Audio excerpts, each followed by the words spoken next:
Olá, bom dia, boa tarde, boa noite, boa madrugada. Seja muito bem-vinda, muito bem-vindo. Meu nome é Marcos Vinícius e quero te convidar para a nossa aula de número 60 da obra O Livro dos Médiuns. Estamos fazendo um estudo dirigido sobre essa obra, importantíssima, basilar, fundamental para as nossas compreensões, para o nosso entendimento do fenômeno mediúnico, dos fenômenos espirituais. Isso é importantíssimo. Bom, já dando início à nossa aula, sem mais delongas, e para que você se localize, haja vista que trata-se de um estudo dirigido. Estamos na segunda parte do Livro dos Médiuns, obviamente, capítulo 6, que versa sobre as manifestações visuais, e nós estamos estamos no ensaio teórico sobre as aparições. E aí nós vamos iniciar hoje a nossa aula de número 60, iniciar no item 102, que Kardec escreve o seguinte: as aparições desculpa, engasguei. As aparições propriamente ditas têm lugar no estado de vigília e quando se goza da plenitude e da inteira liberdade das faculdades.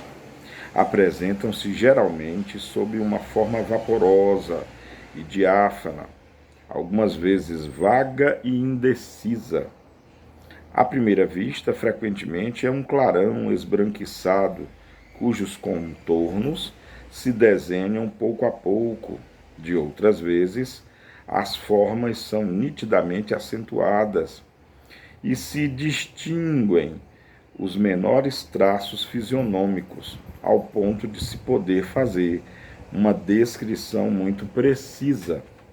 As maneiras, o aspecto são semelhantes ao que o espírito tinha quando encarnado.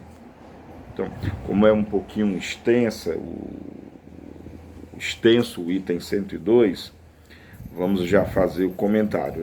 Aqui Kardec está expondo a visão dele das aparições, claro, em função daquilo que a sociedade já tinha pesquisado, a Sociedade Parisiense de Estudos Espíritas, que já tinha estudado muito a esse respeito, estudado muito acerca dessas aparições.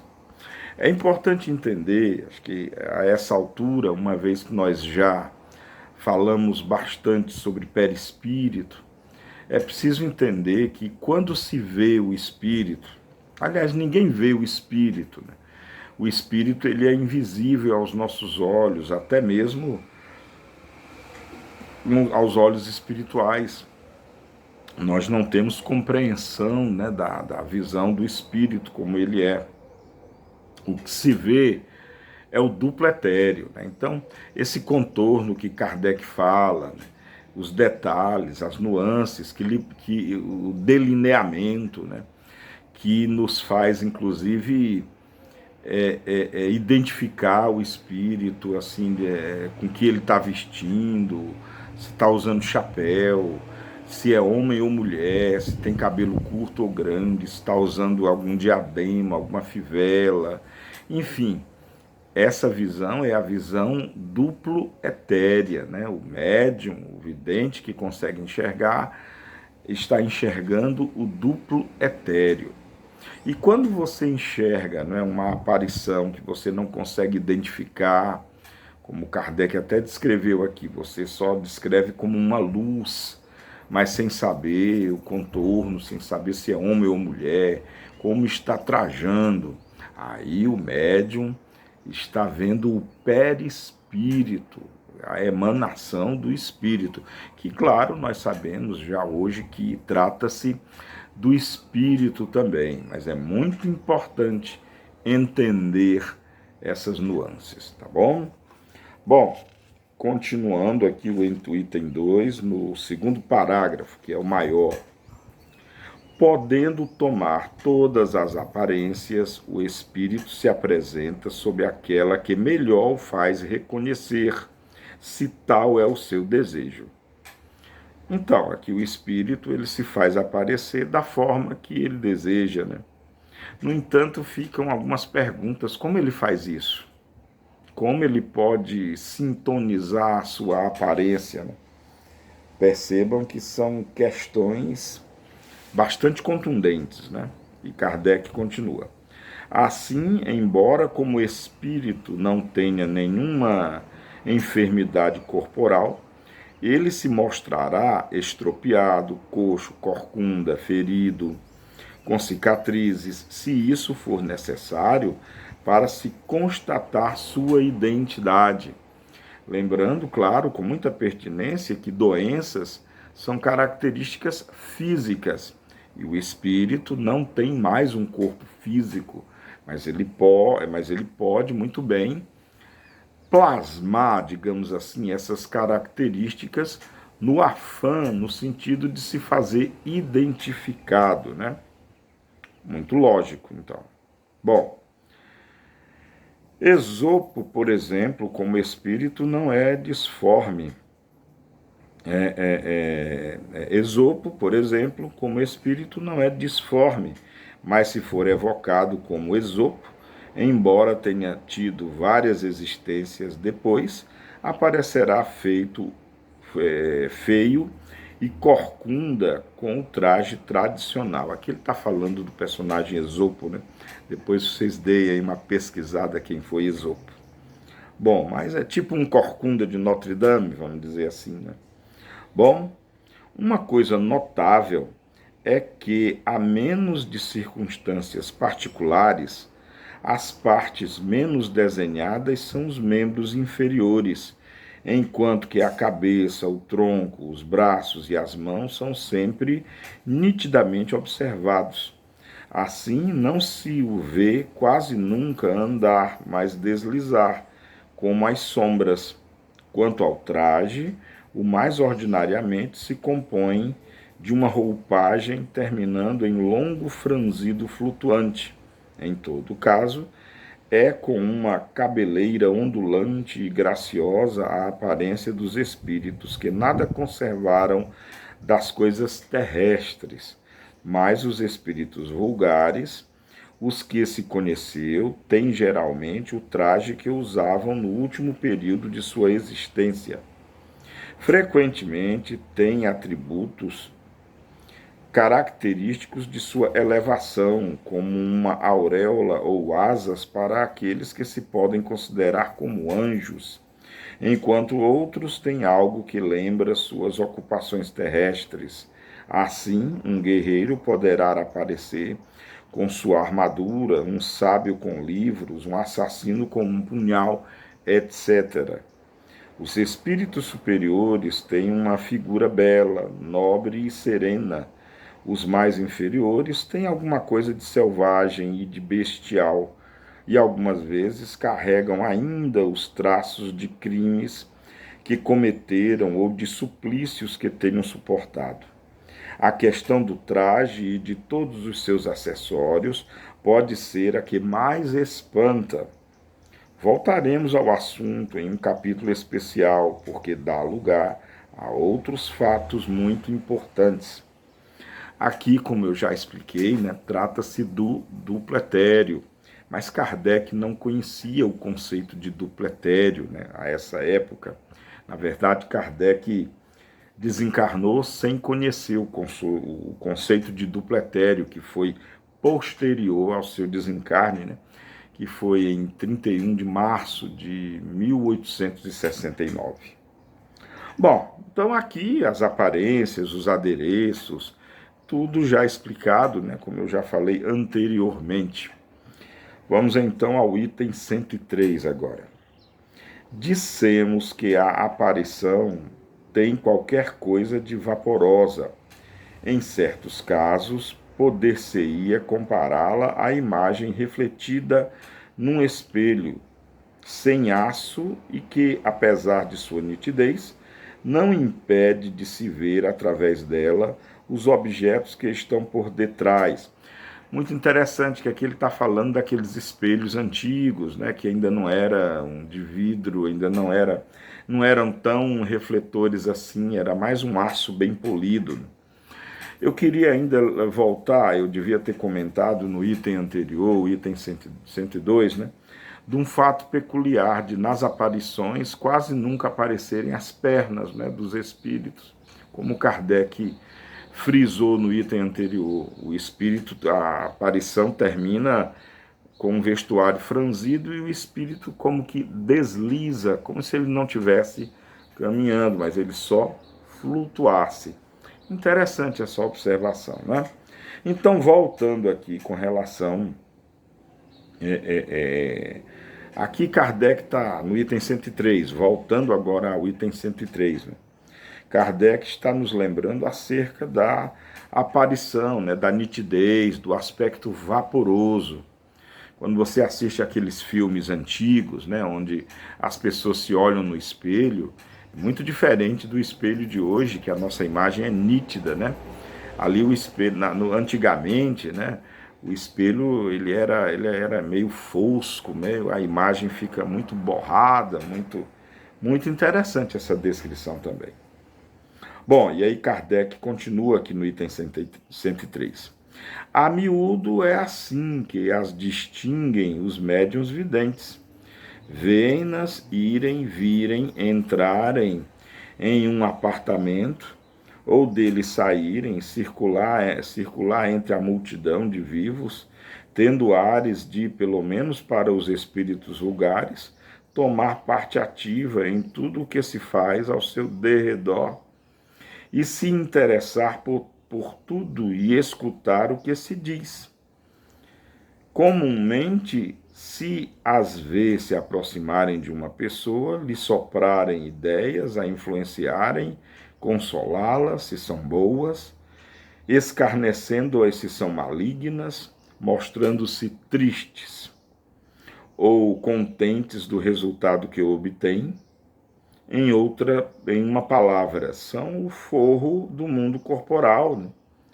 Tal é esse mundo oculto que nos rodeia, no meio do qual vivemos sem disso desconfiarmos, como vivemos sem desconfiarmos mais no meio de miríades do mundo microscópico.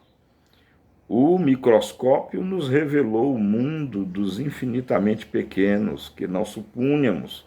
O Espiritismo, com a ajuda dos médiuns videntes, nos revelou o mundo dos espíritos, que é também uma das forças ativas da natureza.